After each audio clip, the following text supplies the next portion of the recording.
안녕하세요, 청취자 여러분. 법적으로 빚을 다 탕감받았는데 이걸 다시 갚겠다고 약속한다.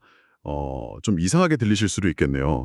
오늘 저희가 좀 깊이 파헤쳐볼 주제가 바로 이 채무 재승인 약정입니다. 그 파산 같은 걸로 면책을 받았는데 그 빚을 채무자가 자발적으로 다시 갚을게요 하고 채권자랑 약속하는 걸 말하는데요. 오늘은 이 뭐랄까 흥미로우면서도 좀 논란이 있는 이 주제에 대해서요. 학술세미나 발표문하고 또 토론문을 가지고 한번 이야기 나눠보겠습니다. 채무 재승인 약정이 뭔지, 왜 논란이 되는지, 또 뭐 미국이나 일본, 한국에서는 이걸 어떻게 다루고 있는지 한 8분 정도 핵심만 딱 짚어보겠습니다. 자, 그럼 한번 시작해 볼까요? 우선 이 채무 재승인 약정이라는 게요. 정확히 어떤 상황에서 이루어지는 건가요? 면책 절차가 뭐 끝나기 전에도 되고 끝난 후에도 가능하다고 들었거든요. 네, 그 시점은 좀 다양할 수 있습니다. 면책 절차가 아직 진행 중일 때 맺을 수도 있고요. 아니면 면책 결정이 완전히 확정된 이후에도 가능합니다. 중요한 건 그 어느 시점이든 법적으로는 이제 안 갚아도 되는 빚이잖아요. 그걸 다시 갚을 의무를 스스로 부담하게 된다는 거죠. 아, 바로 그 지점에서 뭔가 근본적인 고민이 시작되는 것 같아요. 법이 괜찮다, 이제 털고 새롭게 시작해라 이렇게 기회를 딱 줬는데 이걸 스스로 다시 그 빚의 굴레로 들어가는 셈이잖아요. 정확합니다. 네. 그게 바로 이 문제의 핵심 딜레마인데요. 뭐랄까, 국가가 이제 넘어진 사람한테 자, 이거 딛고 새로 시작하세요 하고 손을 내밀었는데 본인이 아닙니다. 제가 넘어진 거니까 제가 다시 일어설게요. 제가 치울게요. 뭐 이런 상황하고 좀 비슷하다고 볼 수 있죠. 이걸 어디까지 허용해야 하는가. 한편에는 면책을 통해서 채무자가 새 출발, 그러니까 프레시 스타트를 하게 해주려는 도산제도의 아주 큰 원칙이 있거든요. 근데 이 재승인 약정은 자칫하면 이 원칙을 약화시킬 수 있다는 우려가 큰 거죠. 그렇죠. 다른 한편으로는 아니 채무자가 자기가 자발적으로 하겠다고 약속을 한 건데 그 의사를 존중해야 하는 거 아니냐 이런 계약 자유의 원칙 문제도 있고요. 또 채권자 권리 보호 측면도 무시할 수는 없고요. 이 가치들이 딱 부딪히는 지점입니다. 이런 고민을 가장 오래 그리고 깊게 한 나라가 미국이라고 들었습니다. 미국은 아예 법으로도 딱 정해져 있다고요. 맞습니다. 미국은 연방도산법, 그러니까 11 USC 섹션 520C 여기에 채무 재승인 약정에 대한 규정을 두고 있어서요. 비교적 논의가 활발하게 이루어져 왔습니다. 아마 청취자 여러분께서도 궁금하실 텐데 아니 왜 굳이 면책받은 빚을 다시 갚으려고 할까? 이런 생각이 드실 수 있잖아요. 네네. 저도 그게 제일 궁금했어요. 현실적인 이유 중 하나는 그 주택이나 자동차 같은 담보물, 이걸 계속 가지고 싶어서인 경우가 많아요. 파산 절차 중에 담보물을 계속 보유하려면 보통은 남은 가치를 한 번에 다 갚아야 하거든요. 이걸 이제 리뎀션이라고 부르는데요. 근데 이게 현실적으로 쉽지가 않죠. 아, 목돈이 없으면 힘들겠네요. 그렇죠. 그럴 때 그냥 원래 계약대로 제가 계속 갚아나갈게요 라고 하는 이 재승인 약정이 뭐랄까 거의 유일한 대안처럼 느껴질 수 있는 거죠. 아, 담보물 때문에 어쩔 수 없이 선택하는 경우가 많다는 거군요. 근데 이게 자칫하면 채권자한테는 유리하고 채무자한테는 좀 불리하게 작용할 위험도 클 것 같은데요? 바로 그 점 때문에 미국은 규제를 계속 강화해 왔습니다. 채권자의 어떤 압력이라든지 아니면 채무자가 정보를 잘 모르는 상태에서 덜컥 불리한 약정을 맺는 걸 막으려고 한 거죠. 그래서 1970년대 후반부터 여러 차례 법을 개정했어요. 예를 들면 약정 체결 전에 반드시 변호사랑 상담하도록 한다거나 아, 변호사 상담이 필수군요. 네. 그리고 그 약정 내용이 채무자에게 지나치게 가혹한 부담, 그러니까 undue hardship은 아닌지, 또 정말로 채무자에게 최선의 이익, 베스트 인트레스가 되는지를 법원이 아주 꼼꼼하게 심사하고 승인하도록 요건을 강화했습니다. 그리고 채무자가 약정을 맺은 다음에도 일정 기간 안에는 언제든지 나 이거 안 할래요 하고 자유롭게 취소할 수 있는 철회권도 보장을 하고요. 법원의 심사까지 받아야 한다니. 와, 상당히 신중하게 접근하는군요. 혹시 뭐 특별한 계기 같은 게 있었나요? 이런 규제 강화에? 네, 있었습니다.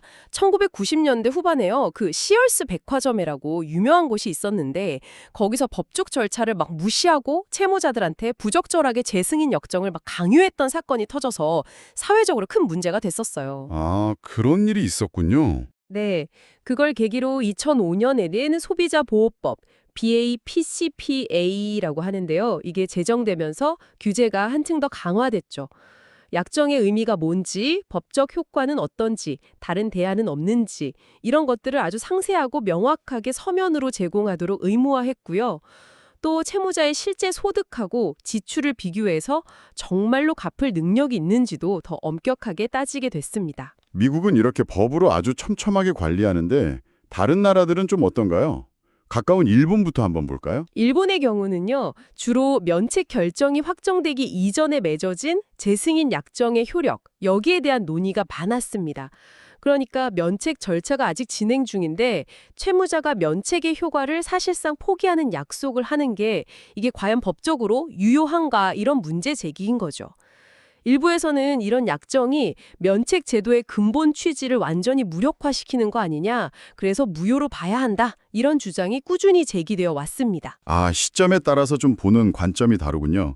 그럼 한국은 또 상황이 다르다고요? 아직 법 규정은 없지만 참고할 만한 법원 판결들이 있다고요? 네, 맞습니다.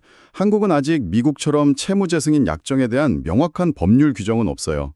하지만 관련해서 몇몇 하급심 판결례들이 좀 중요한 기준을 제시하고 있습니다. 그 익명 처리된 사건들을 좀 살펴보면요.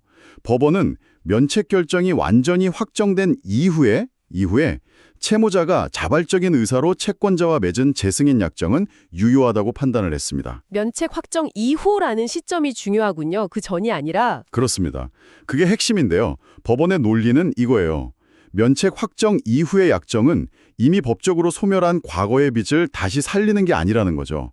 그게 아니라 면책이라는 법적 절차가 다 끝난 후에 채무자가 완전히 새로운 상황에서 내린 별개의 새로운 약속이다. 이렇게 본 겁니다. 아, 새로운 계약으로 본 거네요? 네, 그렇죠. 마치 이미 끝난 게임을 다시 하는 게 아니라 완전히 새로운 게임을 새로 시작하기로 약속하는 거랑 비슷하다고 본 거죠. 그래서 이거는 면책제도의 취지나 효력을 침해하는 게 아니다, 이렇게 판단했습니다. 흥미롭네요. 결국에는 이게 채무자의 새 출발을 보장하는 거랑 또 계약 자유를 존중하는 사이에서 균형점을 잘 찾는 게 각 나라의 과제인 것 같습니다. 그럼 한국은 앞으로 어떤 점들을 좀 더 고민해야 할까요? 그 세미나 발표문하고 토론문에서 공통적으로 지적하는 부분이 한국의 경우엔 아직 관련 법규가 좀 미비하다는 점입니다.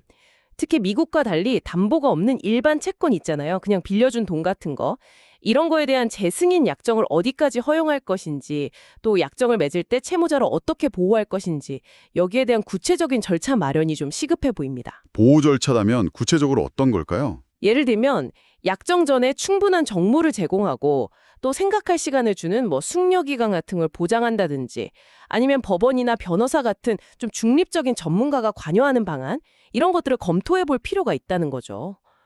미국의 BAPC PI 사례처럼 채무자가 충분한 정보를 바탕으로 어떤 강요가 없이 정말 자발적이고 합리적인 판단을 내릴 수 있도록 돕는 그런 제도적 장치가 필요하다는데 좀 공감대가 형성되고 있는 것 같습니다.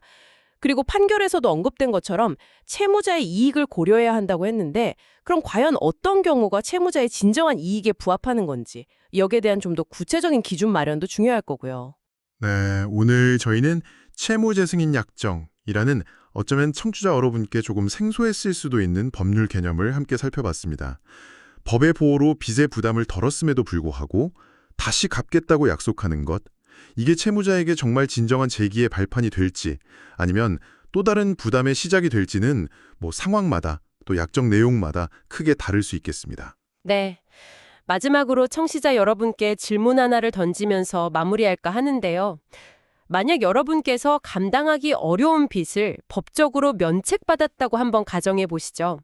그런데 그 후에 특정 채권자와의 관계를 계속 유지하고 싶거나 혹은 그냥 순수한 어떤 도의적인 책임감을 느껴서요, 면책받은 빚의 일부라도 다시 좀 갚고 싶다, 이런 생각이 든다면 어떠실 것 같으세요? 이런 개인의 자발적인 의사를 법적으로 인정하고 존중해 주는 것이 맞을까요? 아니면 개인의 완전한 새 출발이라는 어떤 사회적 목표를 더 우선시해서 어떤 형태의 재승인 약정이든 가급적이면 좀 엄격하게 제한하는 것이 더 바람직할까요? 물론 정답은 없겠지만 우리 사회가 이 채무 문제와 또 실패 후의 재기를 어떻게 바라보고 또 지원해야 할지에 대해서 함께 고민해 볼 중요한 질문이라고 생각합니다.